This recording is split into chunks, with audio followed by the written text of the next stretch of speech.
आप सभी छात्रों का स्वागत है।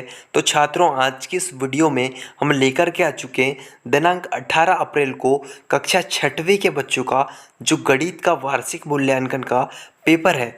इस वीडियो में हम पूरा का पूरा क्वेश्चन पेपर आपके लिए लेकर के आ चुके हैं, साथ ही बच्चों आपके लिए आंसर भी लेकर के आ चुके हैं। तो छात्रों, दिल थाम कर बैठ जाइए और पूरा का पूरा वीडियो लास्ट तक देखते रहिए। बस आपको पूरा का पूरा आपका यहाँ क्वेश्चन पेपर मिलने वाला है। तो देखिए, कुछ इस प्रकार से आपका क्वेश्चन पेपर आपको आएगा। वार्षिक मूल्यांकन वर्कशीट 2021-22 का लिखित परीक्षा इस प्रकार से आपको लिखा हुआ मिलेगा, जो कि ये हमारा क्वेश्चन पेपर है कक्षा 6वीं का। विषय आपका देखिए गणित का, जो आपको 18 अप्रैल को क्वेश्चन पेपर इस प्रकार से आपको पूछा जाएगा, जिसमें पूर्णांक आपका देखिए टोटल 60 अंक का आपका होने वाला है। टोटल आपका देखिए 60 अंक का ये क्वेश्चन पेपर आएगा और इसमें आपको ऊपर देखिए खंड अ इस प्रकार से देखने को मिलेगा। छात्रों, खंड अ का ये क्वेश्चन पेपर आपको इस प्रकार से लिखित परीक्षा के रूप में लिया जाएगा। खंड ब का क्वेश्चन पेपर आपने घर में वर्कशीट के रूप में कार्य जो है करके स्कूलों में जमा किया है, और खंड अ का आपका जो क्वेश्चन पेपर है आपको स्कूलों में जो है पूछा जाएगा। तो दिल थाम कर बैठ जाइए और वीडियो को लास्ट तक देखते रहिए, ताकि आपको भी पूरा का पूरा क्वेश्चन पेपर ये मिल सके।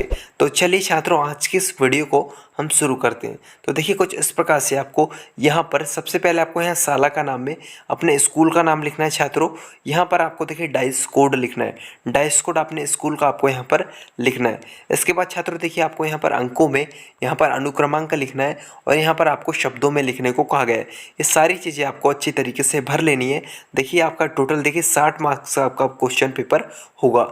इसके बाद देखिए हम आगे बढ़ेंगे, तो आपको देखिए वर्कशीट में आपके जो जिस प्रकार से आपके निर्देश थे, उसी प्रकार आपको यहाँ पे देखिए निर्देश दिए गए हैं। इसको आपको केयरफुली एक बार अच्छे से पढ़ लेना है। टोटल आपको यहाँ देखिए 5 क्वेश्चन यहाँ पर निर्देश आपको यहाँ पर दिए गए हैं छात्रों, जिनको आपको अच्छी तरीके से पढ़ लेना है। इसके बाद देखिए छात्रों, कुछ इस प्रकार से आपका आगे है। तो देखिए, आगे आपको यहाँ पर बोला गया मूल्यांकनकर्ता के उपयोग हेतु जो आपको टीचर्स है उसको या जो है भरने वाले हैं, आपको इसमें जो छेड़छाड़ नहीं करनी है। फिर इसके बाद देखिए, कुछ इस प्रकार से आपको यहाँ पर बोला गया आगे, यहाँ से वर्कशीट पर कार्य प्रारंभ करें। यहाँ से आपको वर्कशीट पर कार्य प्रारंभ करना है। जिस प्रकार से आपका वर्कशीट देखिए आपको घरों में करने के लिए दिया गया था, उसी प्रकार देखिए आपका ये क्वेश्चन पेपर आने वाला है। तो चलिए हम इसके पूरे क्वेश्चन और देखिए आंसर हम देख लेते हैं। उसके बाद छात्रों देखिए, आगे आपको प्रश्न क्रमांक 1 कुछ इस प्रकार पूछा जाएगा, रिक्त स्थानों को भरिए। यहाँ पर आपको रिक्त स्थानों की पूर्ति करना है। तो देखिए, आपका पहला क्वेश्चन है कि 1 लाख बराबर खालिस्तान 10,000। तो देखिए, इसका आंसर भी आपको हम देते चलेंगे। तो देखिए, सबसे पहले क्वेश्चन का आंसर आपका क्या हो जाएगा। तो देखिए, सबसे पहले वाले क्वेश्चन का आंसर आपको कुछ इस प्रकार लिखना है, 10 इसका आपका आंसर हो जाएगा पहले वाले क्वेश्चन का। तो देखिए, आपको लिखना है 1 लाख बराबर, यहाँ पर आपको उत्तर लिख देना है 10,000 इस प्रकार से। इसके बाद देखिए छात्रों, आपका सेकंड क्वेश्चन है, वह संख्या जिसके केवल 2 गुणनखंड हो खालिस्तान कहलाती है। क्या कहलाती है, आपको यहाँ पर बताना है। तो देखिए छात्रों, आपको यहाँ पर क्या लिखना है, भाज्य लिख देना है। भाज्य इसका उत्तर हो जाएगा कुछ इस प्रकार से। देखिए, आपको यहाँ भाज्य लिख देना है, जो है भाज्य संख्या कहलाती है। जैसा कि आप देखिए, आप यहाँ पर देख सकते हैं भाज्य संख्या सेकंड वाले का जो आपका बी का आंसर हो जाएगा। इसके बाद छात्रों देखिए, आपका तीसरा प्रश्न है। तीसरा प्रश्न क्या है, खालिस्तान में वह कोण जिसका माप 2 समकोण के योग के बराबर है खालिस्तान होता है। खालिस्तान होता है, आपको यहाँ पर इसका आंसर बताना है। तो देखिए छात्रों, आपका तीसरा जो क्वेश्चन है उसका आंसर देखिए आपको रिजु कोण लिखना है। रिजु कोण आपका देखिए तीसरे क्वेश्चन का इसका आंसर हो जाएगा सी वाला देखिए इसका रिजु कोण आपको जो है आंसर यहाँ पर जो है लिख देना है कुछ इस प्रकार से। इसके बाद देखिए छात्रों, आपका अगला क्वेश्चन है डी वाला क्वेश्चन है, एक बिंदु से खालिस्तान रेखाएं खींची जा सकती है। कोई भी एक बिंदु है, उससे कितनी रेखाएं खींची जा सकती है। तो देखिए, बहुत सारी यहाँ सर रेखा खींची जा सकती है। तो इसका आंसर आपको क्या लिखना है, डी नंबर का। तो देखिए, डी नंबर का आंसर आपका क्या हो जाएगा, अनगिनत छात्रों आपको यहाँ पर जो है भर देना है। इसका आपका जो है सही उत्तर हो जाएगा। इसके बाद छात्रों देखिए, आपका पांचवा क्वेश्चन है। पांचवा क्वेश्चन, सभी पूर्ण संख्याएं खालिस्तान होती है, खालिस्तान भी है, क्या है। तो देखिए, आपको यहाँ पर आंसर देना है। तो देखिए, इसका आंसर हो जाएगा छात्रों आपका प्राकृत इसका आपका राइट आंसर हो जाएगा। तो आपको यहाँ पर जो है प्राकृत भर देना है, इसका आपका सही उत्तर हो जाएगा। इस प्रकार से छात्रों देखिए, आपका यहाँ पर खालिस्तान जो है कंप्लीट होता है। ये आपके आंसर है, आपको स्क्रीनशॉट लेते जाना है और पूरा पेपर रट डालना है, ताकि आप जो है टॉप करके निकलो। इसके बाद देखिए आपका सेकंड क्वेश्चन है छात्रों। सेकंड क्वेश्चन कि कितने सेंटीमीटर से 1 किलोमीटर बनता है, कितने सेंटीमीटर मिलते हैं जब एक जो है आपका किलोमीटर बनता है, आपको यहाँ पर बताना है। देखिए छात्रों कुछ इस प्रकार से आपको देखिए हल यहाँ पर दिया हुआ है। तो देखिए आपको हल किस प्रकार करना है, पूरा हल देखिए आपको यहाँ पर बताया जाएगा। देखिए कुछ इस प्रकार से आपको हल करना है। तो देखिए सबसे पहले आपको लिख देना है 1 किलोमीटर बराबर आपका 1000 मीटर होता है। इसके बाद देखिए 1 मीटर बराबर आपका 100 मीटर होता है। तो देखिए 1 किलोमीटर को आप किस प्रकार निकालेंगे, 1000 गुणित 100 सेंटीमीटर आप करेंगे। तो देखिए इसका आपका राइट आंसर हो जाएगा 10। देखिए 1 लाख सेंटीमीटर, 1 लाख सेंटीमीटर मतलब देखिए इसका राइट आंसर क्या हो जाएगा, आपको हल इस प्रकार से ही करना है, इस प्रकार से हल करना है। आंसर आपको लास्ट में क्या लिख देना है, अतः देखिए 1 लाख सेंटीमीटर से 1 किलोमीटर बनता है, यानी जो है 1 किलोमीटर में आपके 1 लाख सेंटीमीटर होते हैं। इस प्रकार से छात्रों ये आपको पहले क्वेश्चन का आंसर देखिए सॉल्व इस प्रकार से जो है पहला क्वेश्चन जो है इसमें कर लेना है लॉन्ग वाला। सेकंड क्वेश्चन का जो है ये पूरा आपका आंसर हो जाएगा। इसके बाद छात्रों देखिए आपका अगला क्वेश्चन है प्रश्न क्रमांक 3। प्रश्न क्रमांक 3 में आपसे क्या बोला गया है कि 32 और 53 के बीच में कितनी पूर्ण संख्याएं हैं। आपको 32 और 53 के बीच में कितनी पूर्ण संख्याएं हैं यहाँ पर जो है बताना है। तो देखिए छात्रों आपको किस प्रकार से इसको हल करना है, आपको लिखना है 32 और 53 के बीच पूर्ण संख्याएं। आपको पहला लिखना है देखिए 33, 34, 35, 36, 37, देखिए अच्छा है 37, 38, 39, 40। देखिए जितनी भी आपकी देखिए 32 से लेकर 53 तक की जो आपकी बीच में आती है, 32 को छोड़ के और 53 को छोड़ के, वो पूरी संख्या छात्रों आपको यहाँ पर देखिए लिख देनी है। 33 से लेकर 52 तक कंटिन्यू आपको जो है पूरी यहाँ पर जो संख्या लिख देनी है, आपकी जो पूरी पूर्ण संख्या होगी। और आपको नीचे यहाँ लिख देना है 32 और 53 के बीच में 20 पूर्ण संख्याएं हैं। जब आप उनको जो है टोटल करेंगे तो इसका आंसर आपका देखिए 20 टोटल संख्या है आपको यहाँ पर जो है देखने को मिलेगी। तो इस प्रकार से छात्रों आपको ये पूरा जो है आंसर तीसरे क्वेश्चन को जो है अपनी जो है लिख देना है। इसके बाद देखिए हम आगे बढ़ेंगे तो देखिए आपका चौथा क्वेश्चन को इस प्रकार से आपको पूछा जाएगा। चौथा क्वेश्चन क्या है आपका, निम्न संख्याओं के प्रथम 5 गुणज लिखिए। प्रथम 5 गुणज आपको लिखना है। तो देखिए 5 का आपको यहाँ पर बोला गया है, 5 के आपको प्रथम 5 गुणज लिखने, मतलब 5 का पहाड़ा आपको 5 बार पढ़ना है। जैसे 5 दूनी 10, 5 तिया 15, 5 चौ 20, 5 25, इस प्रकार से। और आपको देखिए 5 बार जो है जिस प्रकार से आपका जो है जो संख्या आती है उसको आपको लिखना है। तो देखिए छात्रों कुछ इस प्रकार से सबसे पहला देखिए 5 गुणित 1 करना है आपको, तो 5 हो जाएगा। 5 गुणित 2 है तो 10 हो जाएगा। 5 गुणित 3 है तो 15 हो जाएगा। 5 गुणित 4 20 हो जाएगा और 5 गुणित 5 25 हो जाएगा। इस प्रकार से आपको देखिए प्रथम 5 गुणज आपको बोला गया था, तो आपको उसका पहाड़ा पढ़ के उसको देखिए 5 में जो है 5 बार में जो आपका आता है, इस प्रकार से देखिए यहाँ पर आया है आपका। इस प्रकार से आपको देखिए 5 दूनी 10, 5 तिया 15, 5 चौ 20, 5 25, इस प्रकार से देखिए आपका इसका आंसर हो जाएगा। ये आपको लिख देना है। आंसर में आपको क्या लिख देना है यहाँ पर कि 5 के देखिए गुणज 5, 10, 15, 20 और 25, इस प्रकार से आपको यहाँ पर देखिए इसका उत्तर लिख देना है, आपका राइट आंसर हो जाएगा। इसके बाद छात्रों देखिए आपका अगला क्वेश्चन है प्रश्न क्रमांक 5। प्रश्न क्रमांक 5 में आपको क्या यहाँ पर बोला गया है कि 20 से बड़े 4 ऋणात्मक पूर्णांक लिए। 20 से बड़े 4 ऋणात्मक पूर्णांक आपको यहाँ पर लिखने हैं। देखिए छात्रों इसका आंसर आपका क्या हो जाएगा, -19, -18, -17 और -16। इस प्रकार से आपको देखिए इसका उत्तर लिख देना है। इसके 4 जो है 20 से बड़े 4 -20 से बड़े 4 जो है ऋणात्मक पूर्णांक ही हो जाएंगे। इसके बाद देखिए छात्रों आपका छठवां प्रश्न क्या है, इसमें 25 और 37 को जोड़िए।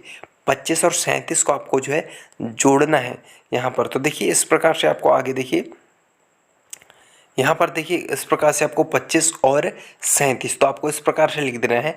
और आपको देखिए हल किस प्रकार से करना, देखिए 5 और 7 का लघुत्तम समापवर्त आपको देखिए 35 निकाल लेना है। 35 होता है आपका, तो देखिए आपको ऐसा लिखना है। और उसके बाद देखिए कुछ इस प्रकार से आपको हल करना है छात्रों।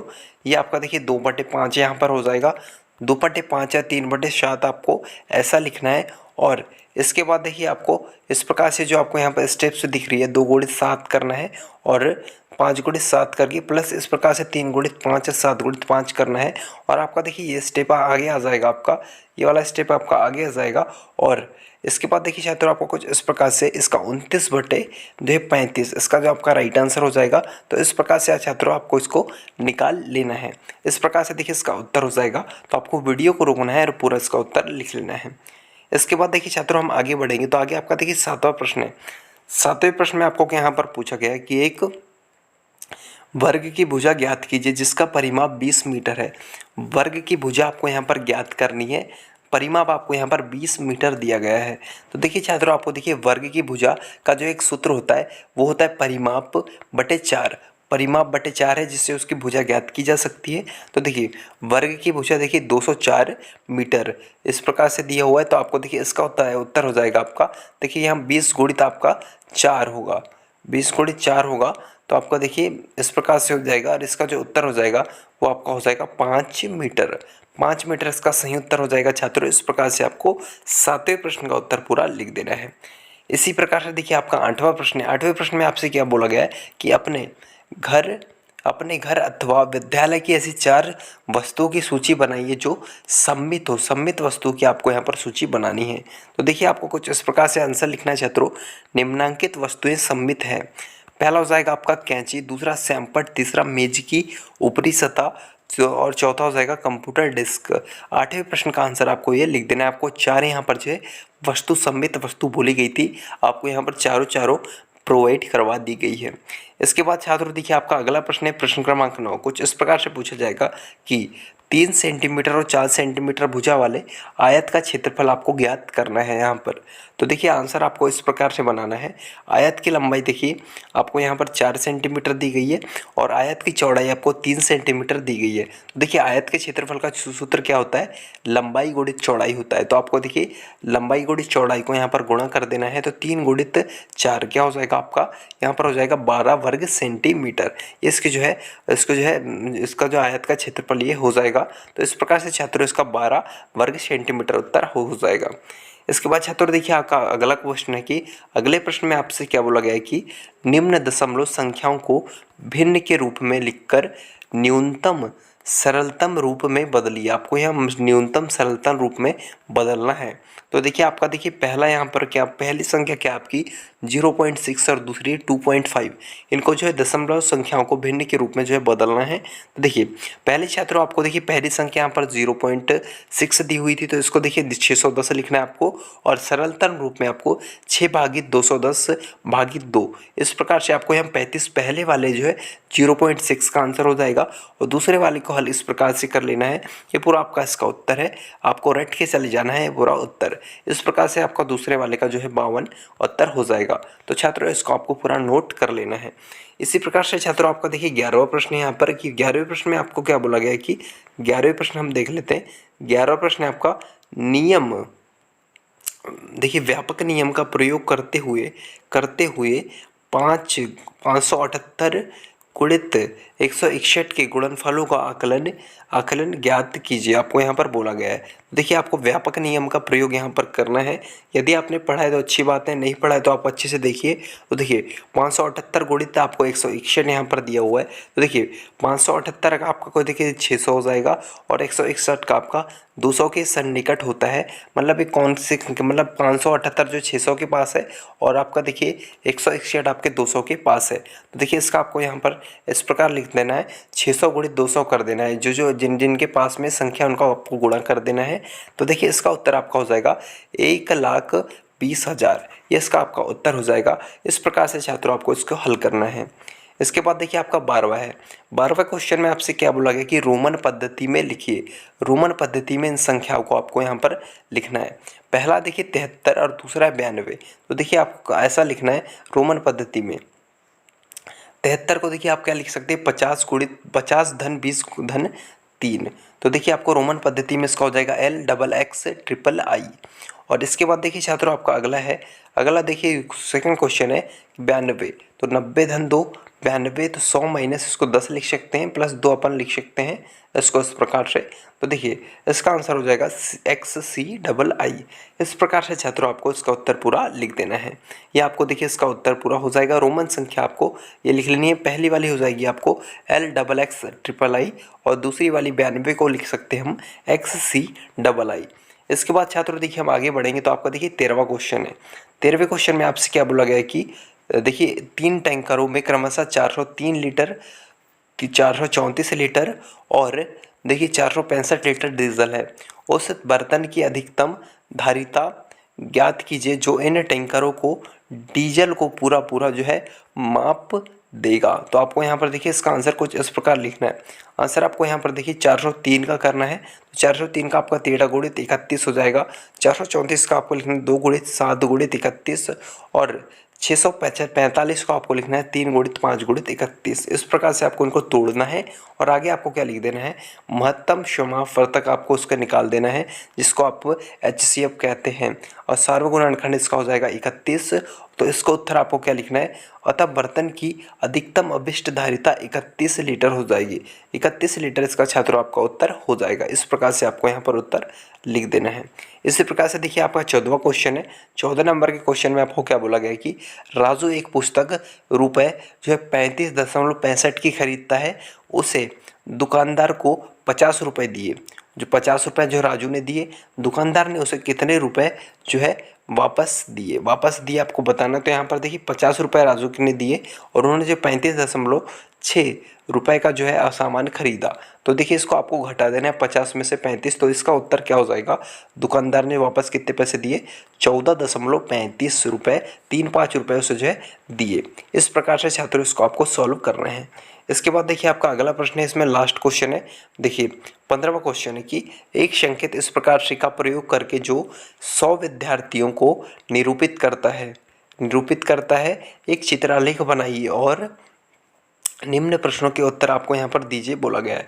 पहला क्वेश्चन आपको बोला गया है कि वर्ष 2002 में कुल विद्यार्थियों की संख्या को देखिए कितने संकेत निरूपित कर रहे हैं आपको बताना है। और सेकंड क्वेश्चन आपको यहाँ पर क्या बोला गया है कि वर्ष 2021 में कुल विद्यार्थियों की संख्या को कितने संकेतों निरूपित कर रहे हैं, इस प्रकार से आपको बोला गया है। तो देखिए छात्रों आपको सबसे पहले यहाँ पर संकेत का देखिए प्रयोग करके 100 विद्यार्थियों को निरूपित करने वाला एक चित्रालेख बनाने को बोला गया है। सबसे पहले देखिए आपको चित्रालेख कुछ इस प्रकार से तैयार करना है। यदि आपने पढ़ना इसको देखिए सीखा होगा अपने स्कूलों में तो आपको बन जाएगा, नहीं तो आपको देखिए कुछ इस प्रकार से इसको बनाना है। पहले में 4 एक विद्यार्थी जो 100 विद्यार्थियों के बराबर है। देखिए यहाँ पर देखिए एक विद्यार्थी इसमें 100 विद्यार्थी के बराबर है। पहले में हो जाएंगे 498 में हो जाएंगे देखिए आपके कुछ इस प्रकार से 500 550। इसके बाद देखिए आपका 450 2000 में। इसके बाद देखिए आपका 600 हो जाएंगे 2002 में और 2004 में आपका कितना हो जाएगा 650 बच्चे हो जाएंगे विद्यार्थियों की संख्या। तो इस प्रकार से छात्रों देखिए आपको ये पूरा का पूरा देखिए यहाँ पर दंड आलेख इसको बना लेना है। इसके बाद देखिए इसको आपको प्रश्नों के उत्तर देना है। तो पहला प्रश्न क्या बोल रहा है, इसमें पहला प्रश्न आपको बोल रहा है कि वर्ष 2002 में कुल विद्यार्थियों की संख्या को कितने संकेत निरूपित कर रहे हैं। तो इसका आंसर आपका देखिए छात्रों सबसे पहले का आंसर क्या हो जाएगा कि वर्ष 2002 में कुल विद्यार्थियों की संख्या को 6 संकेत निरूपित कर रहे हैं। जैसा कि आप देखिए यहाँ पर देखिए चित्र में देख भी सकते हैं यहाँ पर 2002 में। इसके बाद छात्रों देखिए आपका सेकंड क्वेश्चन क्या बोला गया है इसमें कि वर्ष 1998 में कुल विद्यार्थियों की संख्या को कितने संकेत निरूपित कर रहे हैं। तो इसका भी आंसर क्या हो जाएगा आपका देखिए इस प्रकार से वर्ष 1998 में कुल विद्यार्थी की संख्या को 5 पूरे संकेत और एक अधूरा संकेत जो है निरूपित कर रहे हैं। इस प्रकार से छात्रों दंड आलेख के उत्तर आपको लिख देने हैं। तो इस तरीके से छात्रों देखिए आपका ये पूरा क्वेश्चन पेपर यहाँ पर कंप्लीट होता है। और किसी भी प्रकार का डाउट से तो आप नीचे कमेंट बॉक्स में कमेंट करके ज़रूर बताएं। आपको पूरा का पूरा देखिए क्वेश्चन पेपर यहाँ पर अवेलेबल करवा दिया गया है। तो आई होप ये वीडियो आपको पसंद आएगा। वीडियो पसंद आए तो इस वीडियो को लाइक कीजिए, अपने सभी दोस्तों के साथ शेयर कीजिए ताकि उनकी भी हेल्प हो सके। और आगे सभी पेपर के जो है सॉल्यूशन पाने के लिए हमारे इस चैनल को देखिए वीडियो के नीचे रेड कलर का आपको देखिए सब्सक्राइब का आपको यहाँ पर बटन दिख रहा होगा चैनल के नीचे, वीडियो के नीचे, उसको आपको क्लिक कर लेना है ताकि सभी पेपर्स की वीडियोस आपको सबसे पहले मिल सके। तो मिलते हैं छात्रों नेक्स्ट वीडियो में नेक्स्ट सॉल्यूशन के साथ। जब तक के लिए टेक केयर, जय हिंद, बाय बाय।